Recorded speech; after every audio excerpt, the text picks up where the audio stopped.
So, chapter 2 of my story, The Twisted Testimony. So, anyway, I'm a little kid, and I'm coming up, and now I've got all this kind of guilt and shame, and there's this huge spiritual battle going on inside me, and at the same time, I felt really alienated from the kids I went to school with for a lot of different reasons. One, I came from a home that was known as kind of the Jesus hippie home, and there were a lot of kind of redneck types around, loggers and miners and stuff in northern Ontario. So that was pretty weird. That was a weird trip for me.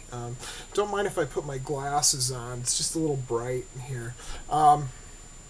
So yeah, anyway, there was that whole dimension, of tension going on with me there. And then there were other things too. Like, it was kind of, the early 80s and stuff at this point, and a lot of the kids were really into heavy metal and stuff. And you know what, now I kind of like a bit of heavy metal, actually like really hard metal sometimes, but back then, nah, I really wasn't into it. I was kind of, an artsy fartsy kid. Like, I'd listen to a lot of Joy Division and stuff like that, and even some poppy stuff that I'd probably be a little bit ashamed to admit I listened to today. But yeah, so there was a lot of kind of weird tension there, and then this whole thing, inside of me. And God's voice too would come out loud and clear. So for a while I kind of think, okay, God forgives me and I'm okay, and then I'd kind of think, no, there's no forgiveness, and I'd bounce back and forth on this. So I just felt more and more and more alienated with the world. So anyway, around that time too is kind of weird. It's when I first really saw Deadheads, actually, and I remember this really clearly. We were at like a grocery store, like at A&P or something, in Sudbury, this little city by the town that I was brought up in. And I remember these people, and they were so cool to me, like the dudes with their big beards and, their Grateful Dead shirts, and the chicks, were also like kind of, I don't know, they just had an air about them that was like kind of beautiful and free and stuff. And I remember I took note, I took note of that. I still remember that to this very day, And so I'm thinking on that trip, what's that about? And I want to investigate that. And I don't know, just the usual teenage angst kind of stuff, So anyway, I skipped a little bit of school, I guess I was bright. I think I started high school at 11 or something, and I was blessed because the year I was to go into high school, they started this School of Performing Arts in Sudbury, this little city that's about 100,000, right by my little town. And we ended up moving into the city, and I was put in the School of Performing Arts, where I could, play piano and stuff and write. They actually let me write music, and I'd play guitar and sing and do all this different stuff, and hang out with all these other kids. So for the first time in a long time, I really felt a part, because there were a lot of kids like me there. So that was really great, and I kind of excelled at that and stuff too. But again, there was this whole weird dimension of tension. Yeah, that's the word of the day. Dimension of tension.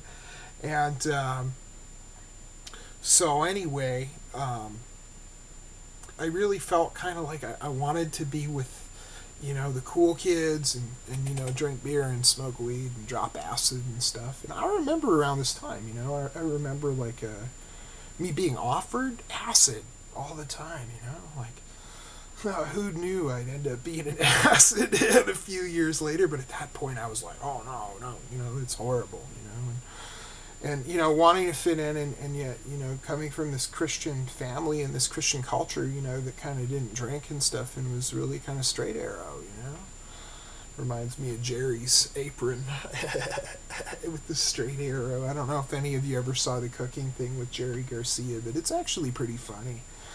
And so anyway, yeah, this tension just kept growing in me, till I was about 15, and then I remember my grandpa, actually, who's like an adopted grandpa. That's another kind of weird thing. Like, my mom had a really big heart and stuff, and she kind of started taking care of this old guy, and he became like my grandpa and stuff. And we lived on one floor of a house, and he lived on another and stuff. And so anyway, he was like a hidden drinker, a secret drinker or whatever. Like, he'd never admit it, but he was like half cocked all the time.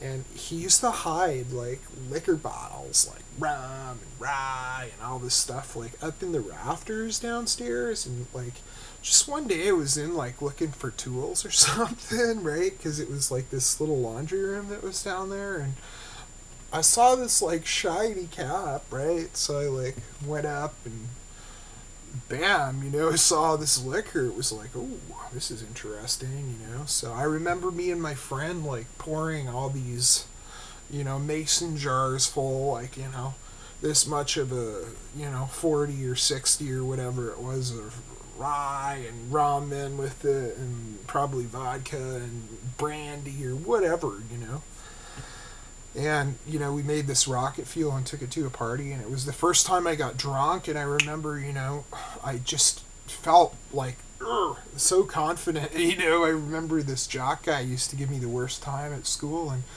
he said, he was being real dicky with me, and he said, hey, go put my six-pack in the lake, and kids that age, I mean, he probably saved all week for that six. I remember it was like a six-pack of Tall Boys or something, Molson Canadians, and I took that six-pack and shot it right in the lake, eh? I remember just going home and laughing and stuff, and so for the first time in a long time, I felt like a part of something, and I felt kind of good, and it was a slippery slope for me, because I always seemed to be an extremist, and I always had a really hard time balancing things. So, at that point in my life, I really, really started going hard, First I started drinking, and it just seemed like when I drank, I couldn't really control myself. Like, first few times drinking, man, I remember going to the Rocky Horror Picture Show, and I didn't know how much to drink, and I think this kid left like a 40 and a 26er at my house, and you know what? I think I drank the 40, and I had this beautiful girl over who was older. I remember that, and how I managed that and what happened there, I don't know, but like I made this roast beef dinner, right, which is really weird, because I think like my mom and the grandpa dude were gone for the weekend, so it was just a kind of weird scene, and anyway, I made this meal, and I was so drunk, and this girl was like pretending not to notice and stuff, right? And I don't know what happened, but I know the Rocky Horror Picture Show was on, and I ended up getting her to take me down there, and she laughed. I think like she just didn't want a part of it, and she was a lot older than me and stuff, and so I remember going in there, and I just puked all over all these kids, and I mean, there's a comical side to it, but I remember too, like having this leather jacket that was like suede jacket that was like $500, that I really cherished, and I had puked all over it. It was completely ruined. I remember like being really scared, and going on the bus on the way home, and being so drunk, and the bus driver was trying to figure out whether he should call the police, if I was okay, if I was going to make it, or, So it wasn't a good experience, and, I'd, like, end up in ditches and stuff, and at this point I was only drinking, And the funny thing was, too, right, I had friends that smoked pot, and I'd be like, ooh, no, that's really bad.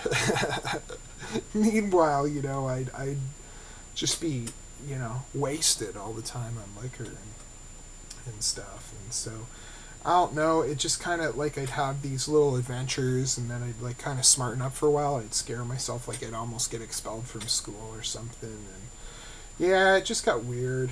It just got weirder and weirder and weirder. So there started to become more and more of a tension with me. And my mom would take me to church and stuff, and I'd just kind of, play the good kid. Like, I'd kind of sit there and stuff, but really what I was doing, right, is just checking out girls and stuff. And, I really had no desire to go at all.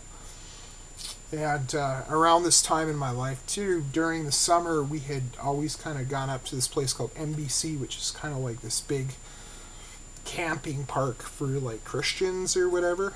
And so we'd go up there, and I started to get to know the kids and stuff, and started to go on staff, right? But because I'd already kind of get wrapped up in all this bad stuff, and that, like, I mean, I was kind of like one of the bad ones or whatever, and I'd hang out with the bad kids. So it was like, it was kind of a good influence on me, but at the same time, like, I'd be like sneaking off to like smoke and stuff, and I'd be drinking and get into trouble, and I mean, it wasn't long before we were smoking pot, and we'd like sneak into Huntsville, this kind of like cottage town and stuff, and try to score weed, and we'd get ripped off by the headbangers there. And it was just, I don't know, everything just happened quick. And I'm pretty tired tonight, so I think I'll leave my journey at that point. So anyway, love y'all and peace, and yeah.